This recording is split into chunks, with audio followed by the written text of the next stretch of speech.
Podcast is now starting. All attendees are in listen-only mode.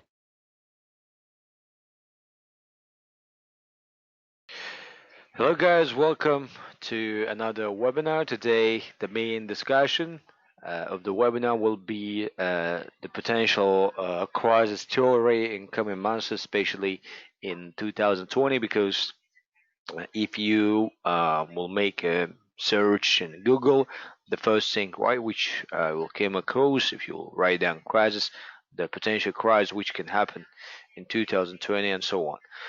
Now, what we'll discuss actually, it's pretty popular topic, and when we prepare a new portfolio for the next year, of course, we need to consider the option that currently in the market, in the stock, I mean, equity market, we have the bubble, and of course, uh, take into consideration that the recent crisis happened 10 years ago, and we believe that actually the cycle between the crisis they getting narrow every day, and the risk of crisis in 2020 will be realistic. And from this presentation, I will show you some facts which actually strengthens our position. Actually, uh, can be a strong argument to believe that in 2020 the crisis rate still is a higher probability, and of course, what advice investor should do and just to get prepared right to the situation. First of all, what's your stock market bubble? We mean the price bubbles and the consequences. We mean your stock market bubble. We can when we say bubble, we don't have only bubble in the whole market. We have bubble in the bubble. I mean, we have certain sectors without any reason already increased during the year for more than 80, 90%. So, especially tech sector, for example, we can consider it as a bubble in the bubble. And also, of course, the world on the verge of recession is the main topic. So, if you're right, I mean, the topic we'll be discussing during the session. First of all, what's happening with U.S. stock market today? So, if you notice, since 2008, the U.S. stock market right has grown 4 times. Women shares of the Facebook, of Amazon, right, grew 15 times. Google 5 times. Tesla stock grows at some time right exceeded 20 times. Netflix right capitalization over the past 3 years grew more than 7 times. So actually, it's pretty obvious from the graphs, because if we look in general, we'll be able, for example, to look at Nasdaq. So what was happening with Nasdaq, and what we can obviously see, if we look the monster time frame, starting from 2009, Nasdaq, which uh, was trading around 1,000. 1040 $1,050 hit the maximum and reached almost right $8,250. So what are price bubbles here? You can see more example. For instance, remember dot-com bubble. Dot-com bubble is a period when internet entered the business. It's a period when every company with the name of internet, right? It was seen as a potential investment opportunity. It was involving attracting right too much investment, and of course, it caused right a Nasdaq to bubble. It happened between 94 to 2000 when Nasdaq reached the maximum levels. We can see it right from the live graph, and after again it dropped again one more time. During dot-com bubble, we have a lot of companies. Only, for example, in my memory, we have two companies actually survived during this crisis. It was Amazon and eBay. So we can see the current situation. I mean, it's right dot-com bubble, which happened right in 19s, and then if you look, currently we see the same situation. For example, Dow Jones Industrial Average jumped about 300%.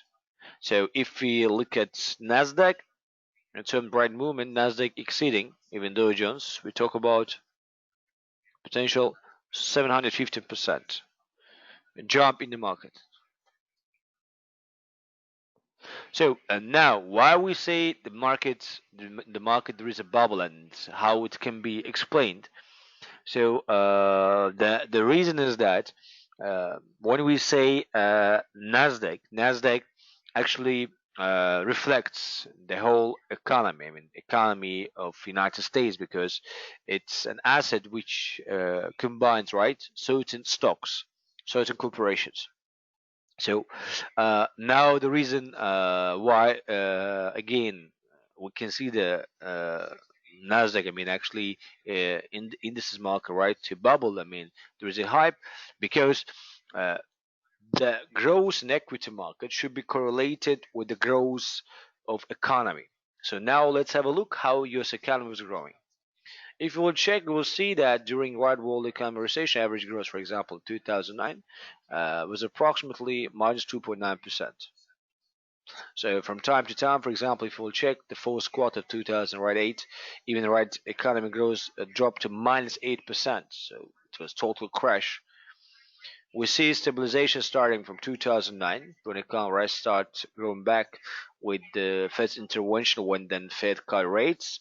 However, since that time, if we'll check 2009, right, average growth was changing. As you can see, I mean, in 2009, in 2012, it was returning back to 4%. Later again, right, slowed down. You can see, and maximum in 2018 was about 3.5%. So this right, the growth. I mean, compare growth of S&P with US GDP. So you can see, right, as usually, when it's normal situation, when US right, I mean GDP is growing, economy expanding, S&P show also right should be increasing the value. However, right, you can see compare why with the GDP growth, the growth in equity market was pretty drastic. For example, we see the recent data, and the recent data shows the US stock market bubble. Why? Because we can see here USD GDP growth rates. As you can see, January, the US GDP growth was standing approximately at 2.5%. It peaked to 3.5%. October 2.9, and later, right? Beginning of January, you can see 2019 1.1, 3.1, average 1.9. So what we see here, we can see here a divergence. So now, what's divergence? It means that divergence, I mean, the guys who is engaged in technical analysis, you understand it. Divergence can be using technical analysis at the time when you see the graph is moving in one direction, but the trend-based indicators like RSI and MACD can start moving in opposite. And of course, if the market showing where market movements showing the situation what we have now, RSI showing the reality, showing where what can happen next. So in our illustration, what we can see, that while U.S. GDP, I mean, since right 2007 and 9 world recession, and of course, a strong crisis didn't change too much. Equity market, for example, Nasdaq grew more than 700%. I mean, 7 times. While S&P again, what I've seen, right, exceeding 300%. The same about Dow Jones. It means that the currently, I mean, the growth, right, of the GDP and the growth of the equity market, they have a divergence. It means it's not real growth. So now the question is, what's the reason of the growth? And the reason of the growth, well, we'll discuss later. I mean, during our presentation, we have the slides. We'll explain to you. For example, if we check in, especially we see the bubble in tech sector. Why tech sector? Because if we're looking closely, we can see right movement in Dow Jones Industrial Average. Then we can see right Nasdaq tech sector. You can see, of course, Nasdaq right, moved much more stronger. Okay, we're talking about right the rate of 8,250. So now we say a bubble in the bubble because if, for example, we'll check right in average, for instance.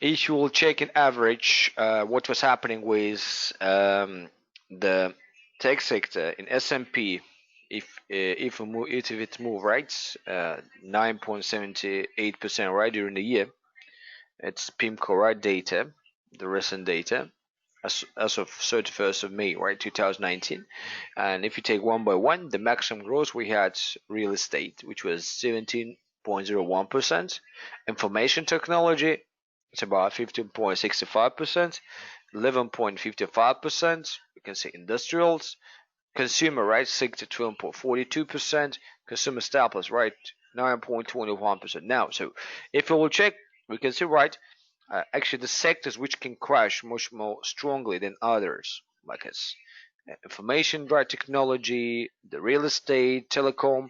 While right we can see the minimum growth we had healthcare, materials, and energy. Actually here you have a portfolio, understand which market right you can enter in order right to suffer right the minimum decline, because health sector is one of the sectors which grew right very little and of course will drop less compared right to tech sector. So now let's write a little bit about it. So what were the reason? I mean, why we say bubble? Because one of the reason of this, I mean, movement, because we say right, it's not related to the healthy growth of the economy. Because what does it mean? What was happening right after 2009? The first thing which Fed did after, I mean, world recession, we can check it now from our calendar. If we go to calendar, for example, we can find right federal funds rate history, okay, and you can simply have a look what happened by that time in 2007. We can see in 2007 interest rate was standing 5.25%. Afterwards, right, it was cut 4.75, very soon to 0.25. So Fed applied easy money policy. As a part of easy money policy, Fed pumped to the market between 2007 and 2014 4.6 trillion US dollar. The question is where right this money right was spent. Of course, to corporate right loans. Currently, why we say we're very close to recession, because the reason of the first recession it was housing debt. It was the debt crisis, housing debt crisis, was housing debt crisis. It means that before, for instance, the banks when they were giving credits, right? They had a certain procedure which they followed. I mean, first of all, they need to understand the credit rating of the client. For example, you come to the bank, you have a pretty good background, you have annual income of $1 million, you have a company which brings a stable income.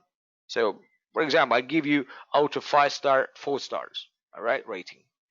Then there's another guy, for example, let's call him David. I don't know. So he comes to you, and this guy having just a job in a plant in a factory, of course has limited funds. His annual income makes just about 50,000 US dollars, and of course there's no guarantee that right. I mean, you can be in at the job right, a stable period. So this is high risk. So I give just 1 star out of 5. So for example, these guys right applying right for credit. Of course, the guy right with high income can take right couple millions of course or buy a big apartment for himself. While another one right can target for 100 or 200,000. Of course, these mortgage contracts they were getting a certain rating. I mean, the guy right who has higher income, for example, if he could get triple A plus, which considered to be a good rating, another guy right who has limited funds could get right double B minus, lower rating. Okay, so what was banks doing after some time? Banks decided to earn some money on these loans. That's why they created an asset called collateralized debt obligation, or CDO, or flag sweep, and it's very popular in the movie called Big Short as MBS, mortgage-backed security. So I mean, we had different right groups for MBS. We had MBS, which was including right high quality credits, like it was right consider right the guys 10,000 guys who for example has who have annual income let's say of $1 million. Okay, it was right they created country. Then we have low quality MBS from let's say plant workers or something like this. After some time banks started not to follow this procedure. They were giving credits to everybody. So and the MBS right contracts, MBS right, which was actually considered right high level contract, in reality it could be like the mix of right AAA with minus double B and so on. So the risk was very high. Okay, and of course when in 2007 the total right volume of this I mean MBS contract reached $660 billion. So the market was exploded because the people right started not to paying, and of course the real estate sector started to decline. And after the crash of real estate market, we have seen other technology, industrial materials, or everybody right, every right market dropping. So after describing the reason of the first cry was housing debt, so we'll talk about it. So now, what's the reason of the second crisis? And actually, this second crisis was created by Fed. Uh, the reason of the second crisis is corporate loans. So after Fed cut the rates from 5.25 to 0.25%, it means they created right easy money, cheap money. And of course, this cheap money was going initially right to transnational corporations.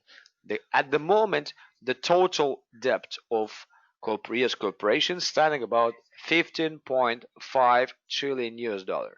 For comparison, it makes two-third part of US GDP. Estimated US GDP for 2019 stands around $21.1 billion dollars. It's too much. So now what's the main problem, and like later in the presentation we'll talk about it, because like it happened with MBS, now we have a very popular asset in the Wall Street. It's called collateralized loan obligation. So it's an asset which is considered right corporate loans. And guess what, currently in 2019 the total estimated value of CLO contract, right, sold to investors stands about $750 billion dollars, and 690 billion of that belongs to US corporations. So when we look at the situation, we see the similar right situation which we had in 2007 and 9. I mean, when that guy, right, Michael Tory, simply decided, right, to go against everybody and sell, right, the market, of course, together with him, right, he was followed by some other investors, and of course, they could make, right, pretty good income. We can see the same situation now. Okay, we continue to our bubble theory. For example, one of the important rights indicators which can be used as Buffett's right favorite indicator. The favorite indicator of the one now billionaire, Warren Buffett suggests that the stock market is ultimately overvalued. What does it mean?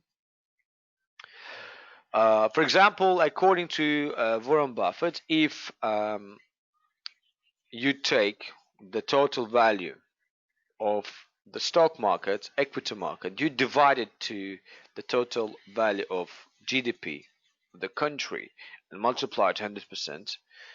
And that's which if the number which you get exceeding 100% means you have overvalued right equity market. Otherwise, you have undervalued market. So now, if you will make a simple calculation, currently total value, I would just simply try to open new a file. Just 1 second.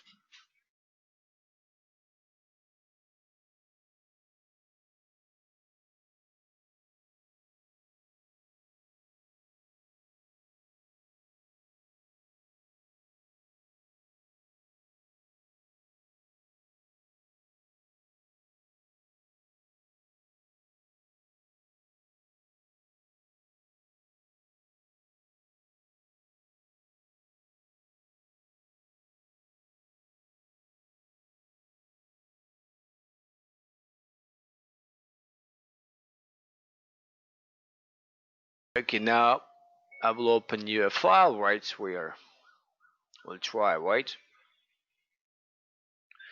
to show you something. For example, what Warren Buffett says, we take and write the total US equity which we have. Just 1 second.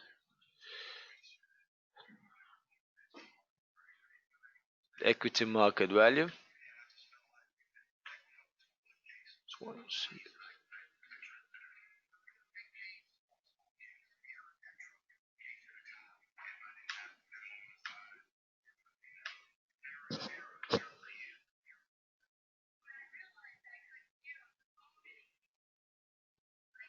For example, currently US equity market value, right? We take US equity market, which stands about $30 billion dollars. Okay, I think this way to no work, so we'll continue our way. So total value of US equity market stands about $30 trillion dollars by 2018. If you bad in right the current movement, so we can estimate around 32, 33 trillion dollars. And if you divide it to estimated GDP, which is around 21.1, we have the number which is above 140%. So if we go with Warren Buffett's, right, simply theory, it means that currently we have overvalued equity market. For example, the previous record, as you can see, was fixed right during dot-com bubble. It was 145%.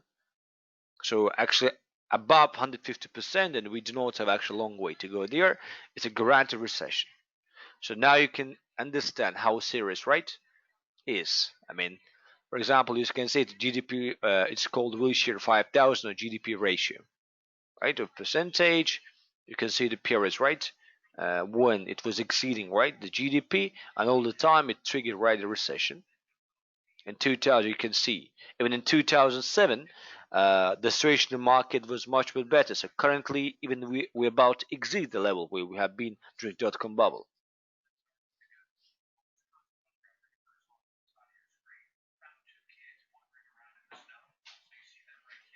Okay, some other right facts which actually can strengthen our position.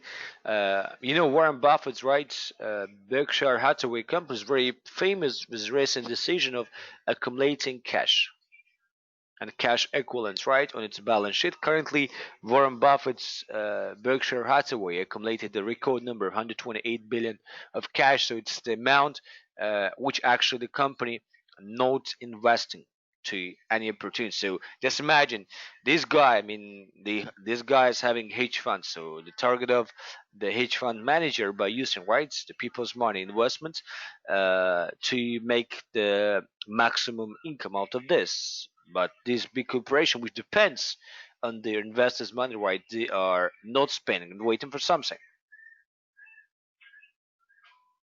For example, if you can check, a UBS Global Wealth Manager, right, survey conducted among 4,600 wealthy entrepreneurs and investors showed that more than a third of them increased their cash savings in the last quarter, bringing the share of cash in the average investment portfolio to 27%. In total, investors accumulated 3.4 trillion in cash. According to Libra, over the past 3 years, money market fund assets have grown by $1 trillion to their highest level in about a decade. So, Sandy Wheeler, portfolio manager from the Wheeler Balance Fund, with $2 billion, has increased the share of its of cash in its portfolio from usually 10% to 70%. So, frankly speaking, what I'm trying to explain to you, why the more investors trying, right, to go with the safe way, why they prefer to keep it in cash and so, right, invest into high risk asset, because again it's another, right, a signal about the upcoming, right, crisis. And of course, what's the reason, what's the power, right, source. Now we'll talk about what's the reason, what was laying behind the stock market, right, increase if it was not, right, here's a growth, the rates. This is the right interest rate of all, right, major banks. If you will take, right, the main banks like Federal Reserve rate standing 1.75 for a long time, right, was standing 0.25. European Central Bank still having, right, zero rates. Bank of England still, right, having zero rates, while Swiss National Bank having negative rates. Reserve Bank of Australia, right, having historical low levels compared, right, to previous years. Bank of Japan and so on. And you can see, right, ECB, European Central Bank rate dynamics in the Eurozone, they're getting, right, extremely low. Meantime, another reason due to, right, low credit rates and deposit rates, we have low return on the bond markets, I mean on government bonds. And of course, if you were checking, right, the return for Japanese 10 years bond, it's negative, German 10 years bond negative, Swiss 10 years bond negative, and French 10 years bonds negative. So when we have negative yields where you cannot return anything on top of it, I mean as profits, and you're only losing your funds, of course the best thing which you will do, you will sell like high risk, right, uh, assets where you need, right, where you need to pump your investment. Okay, here also we can, what you can see is stocks market power sources, and again rapid development of index funds. So what were the reason what happened actually, what changed right for the past few years, especially after right index funds feature they became popular, like Russell 2000, S&P. The most of investors they preferred to invest into stocks which were listed under this right indices. So and of course, it's one of the reasons right the bubble. But of course, the most important thing it was stock buybacks by companies. According to the Wall Street Journal, over the past 2 years, U.S. corporations have bought 1.4 trillion of their own shares in the stock market.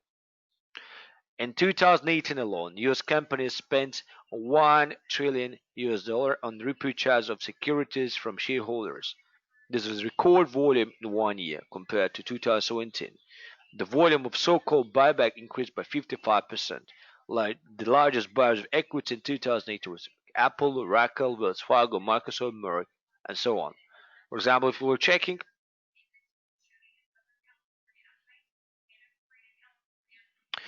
later and do you find the figure, you will see, for example, Apple altogether spent over $260 billion just for stock buybacks.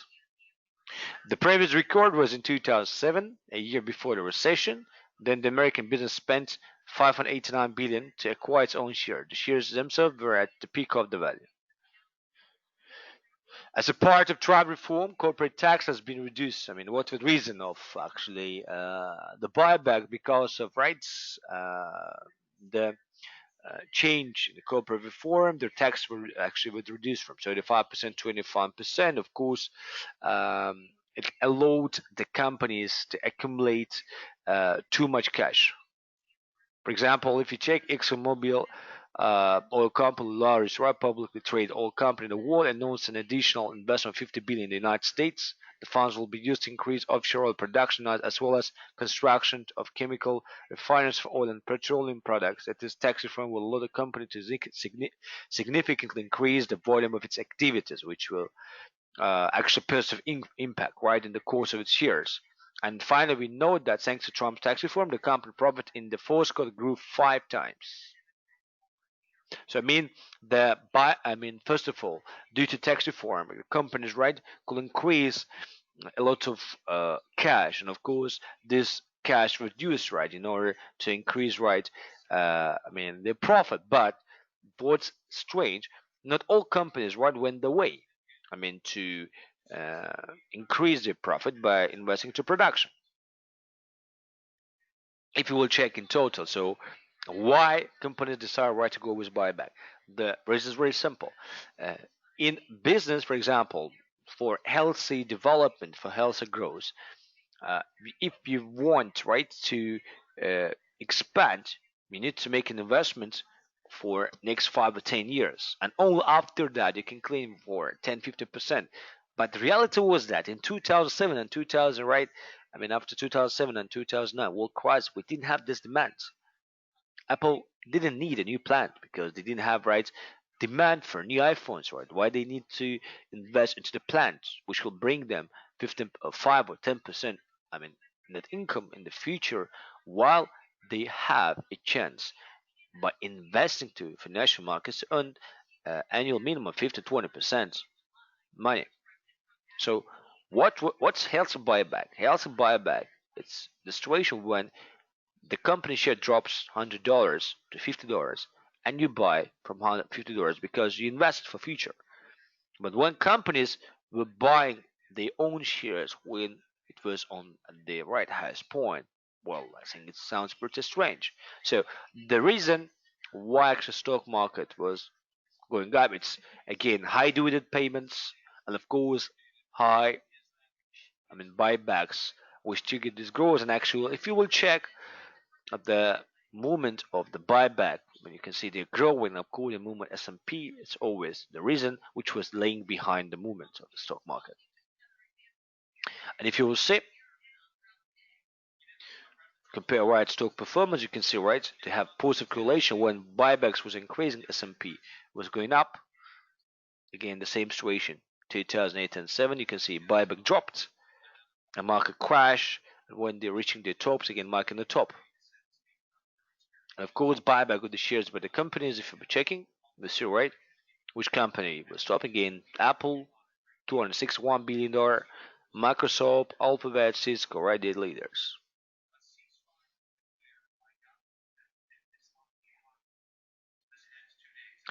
If you come right to this year, we can see in the first of quarter of this year, the companies from S&P 500 index allocate 25.8 billion to repurchase their own shares, calculated right in the S&P Dow Jones indices. Despite significant volume, it's less than record amount of 223 billion in the fourth quarter of last year. US stock repurchases this year fell for the first time in 7 quarters. Analysts expect the US companies to continue cutting back on stock repurchase programs due to savings. Now businesses are faced with the consequence of a trade conflict between the United States and China and the slowdown in economic growth, which is why it is cutting costs. So now the effect of crisis in the stock market. So like I said all the time, right, when we had a bubble, when we had a hype was followed by crisis. What happened during the crisis? Here are the examples. Crisis during 1980. You can see stocks market 882, stocks market dropped by 16%, bonds 21.61% jump. 2002 dot-com bubble, stocks showed 8%, bonds 15.80% growth. And also we can see 2007-2009 stocks market minus 50.95, bonds just increased 6%. So now the world on the verge of recession, so the future crisis in CLO market. So CLO, we explained to you what does it mean. So the average, estimate of leverage loans. What's leverage loans? First of all, right? Let's talk about it.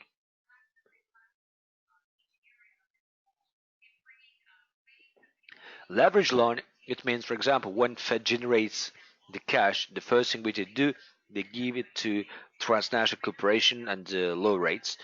The rest of the money, of course, when they do the first or second, is to provide loans with the companies with low rating, of course, with again physicals low rating. So it's called leverage loans because the companies right take it with high rates. So currently estimated leverage loans about 2 trillion and 1.4 trillion comes to the United States. Out of 1.4 trillion, we have approximately $60 billion invested into CLO market. For comparison, in 2006, only 13% of that money was invested to mortgage-backed securities. And you can see the volume of CLO trading already reached a record level, already doubled since the world economic recession due to growing corporate loans. And what's more important, probably the guys who attend the webinar. Some of you guys, you are familiar with the rating agencies like Fitch, S&P, Moody's. So they provide important investment ratings. And if you will check since 2009, the CLO market rating was downgraded, especially in 2000, to record low levels by these agencies. Another important graph about CLO markets, quite similar to CD or MBS. We'll see here the ratings, and of course B3, B2, these are high risk and low rating assets. And if you will check, you can see the growing number. The share of high risk CLO assets is already running at the record level. So now, about the crisis, because when we talk about the crisis, I remember PIMCO's ex-co-founder's interview, Bill Gross, to CNBC when he was asking a question whether the world economic recession is reality or it's just theory. Well, he gave a good answer. If you look at production, manufacturing sector, world recession already started. So what we talk about, for example, you can see here the graphs of world trade, industrial production, and manufacturing PMI. The main countries, for example, we can see industrial production, the world's industrial production. We have a downgrade. We're dropping since 2017 downwards. World trade volume due to US and China trade will drop drastically. while manufacturing PMI, the new orders also right went to negative zone. When we look by countries, you can see industrial production. Germany is below zero, is already in recession. Like Japan, like China, while United States very close to be there. And Kingdom is already there, especially with the Brexit effect. So another important thing, of course, the yield curve inversion. What's the yield curve inversion? So we have the bonds for 2 years, we have the bonds for 10 years, and the yield curve simply shows the percentage which you earn by holding these bonds. So what's yield curve inversion? You can see that all the time when 2 years, it shows inversion of 2 and 10 years yield curves. So when 2 and 10 years yield curve are crossing, I mean when they're trading at the same percentage or 2 years higher than 10 years, it simply triggers a recession. And you can see the last time this inversion happened 2006, had a recession, and 2018 we have that inversion repeated again. What does it mean? It means when the percentage interest rate which you earn from 2 years is higher than 10 years, means people to prefer invest in short term because they don't believe in the economy long term. So it's another strong reason why you should start. And of course, the dynamics of interest rate just before the global financial crisis.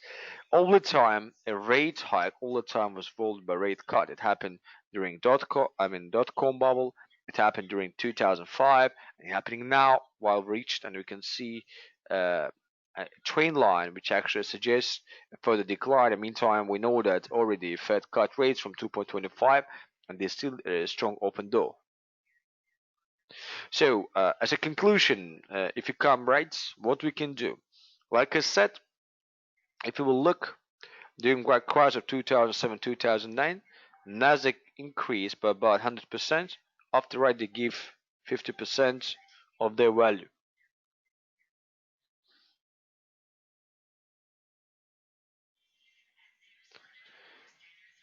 Dow Jones 100%, 50%, Nasdaq 150%, 60% decline. The same thing Nasdaq dot-com bubble during 99 2001, 400% gave back 80% of their value. And of course, we come today, we can see Dow Jones Industrial already trading around 300%. So from current level, minimum 50% right decline can be expected, which means right we can see Nasdaq dropping back to 13,000 levels. While for Nasdaq, which jumped, and like I said, we have for tech sector bubble in the bubble, we can easily target the level like 3,200 because of after 800% jump, minimum 60% jump decline from the current level is pretty normal movement.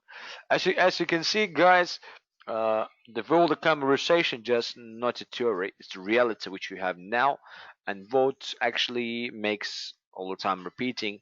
Uh, the successful trader, okay, different from unsuccessful trader. A successful trader trading with the situation now, trading with the situation which he can see in the market. Successful trader can see the future, which laying behind. And when we'll consider all these factors, I do believe the crash of the stock market, equity market is imminent. If the question is about, well, how you can secure yourself, of course, will be the topic for our next webinar. And meantime, the traders who will be interested, they can simply approach the managers as we already prepared crisis portfolio for whom, right? Again, it will sound interesting to get prepared for recession in order, right, not to again to be halted, right, from the results of the past recession, like it happened in the past. I mean, you're welcome, right, to appeal managers, and of course, depending, right, on my schedule, depending, right, on your demands. If you want, even we can organize personal session as well. Thanks, guys, for your attention, for your time. See you next time. Bye bye.